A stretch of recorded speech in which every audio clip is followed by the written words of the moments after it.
Well, hello. Welcome. Glad that you're here with us again today as we continue our chronological read through of the Bible. Well, we've got 8 Psalms to read today. They're all attributed to the sons of Korah.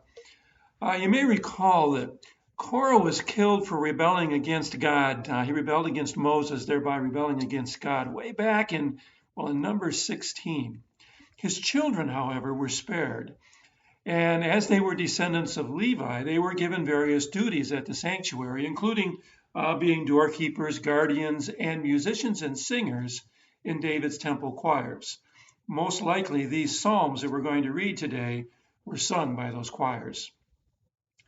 I encourage you to read straight through Psalms 42 and 43. That's where we're starting out today. Psalm 42, 43. We're going to read right through it. You'll notice that there's a refrain repeated twice in the longer Psalm 42 and once at the end of the very short Psalm 43. We're kind of making the assumption that these Psalms kind of belong together. The third verse of Psalm 42 sums up the 2 Psalms with these words. It says, "My soul thirsts for God, for the living God." Actually, Psalm 42 opens with the desperate picture of a doe seeking out streams of living water.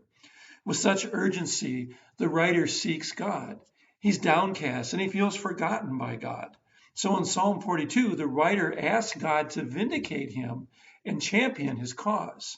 He desires to be led by God's light and truth and to come before the altar of God. Actually, I'm sorry, it's Psalm 43, where the writer then asks God to vindicate him and to champion his cause.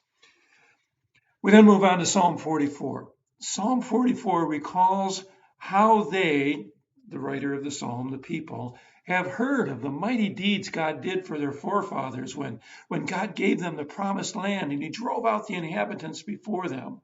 But now, well, they feel like they've been rejected by God. Their enemies overwhelm and disgrace them. Why? They haven't forgotten God. Their hearts have not turned from him, and they haven't raised their hands to idols. So the psalmist implores God to wake up. Actually, kind of bold, I would say, but that's what it is. Wake up. He asks why God hides his face from them and implores God to rise up and help them, to redeem them for the sake of his faithfulness. For God had made a covenant with them, and he will surely keep it. You know, does God sometimes seem hidden to you? So he seems to the writer. Call on God with the writer to show himself and to redeem you according to his promise. The next psalm casts a king and his bride in a new light. I believe this is Psalm 47. Psalm 47 casts a king and his bride in a new light. The king becomes more and more godlike as the psalm progresses, and the bride moves from outside to inside as the poem progresses. She starts outside, actually a foreigner, and then becomes an insider with the king. Does this poem point to Jesus? Does Psalm point to Jesus and the king and the king and the church as his bride? Well, you would do very well to read it that way, wouldn't you? All right. Psalm 49. What's life all about? What really matters? The author of Psalm 49 sees others gaining wealth and power, but he understands that they cannot buy salvation and that power and wealth cannot overcome death, nor is it of any use once death comes.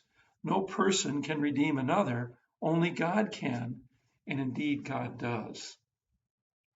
We move now to Psalm 84. Maybe Psalm 84 will put you in mind of the first 2 Psalms that we read today, 42 and 43. Once again, the psalmist is eager to be in the house of the Lord. Maybe the whole psalm is summarized in this one verse. Better is one day in your courts than 1,000 elsewhere.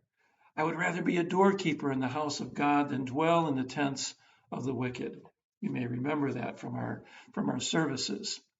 May God grant you such joy in your worship and comfort in his presence. Psalm 85 recalls the goodness of God in the past, and it pleads for that to be restored, that goodness of God to be restored now in the present. The the plea is made that God show his unfailing love and grant his salvation, even as the plea is made to not let them return to their folly. I presume an admission that they had strayed from God, but were now returning. Indeed, there's this great optimism that God will respond to their request with his characteristic audacious generosity. Our final psalm, short and sweet, Psalm 87, expresses great love for Jerusalem. But don't miss the allusions to spiritual Jerusalem. In our baptism, we all become citizens of Jerusalem with our names written in the register of the peoples. By faith, we become one of those spoken of in this psalm, a testament to God's grace and the universal nature of his love. For all who have faith are written in that register. May God be with you, bless you. As always, I pray that our time together is useful, and I pray that your reading of these Psalms will strengthen you, encourage you, and edify you. I look forward to gathering with you again the next time.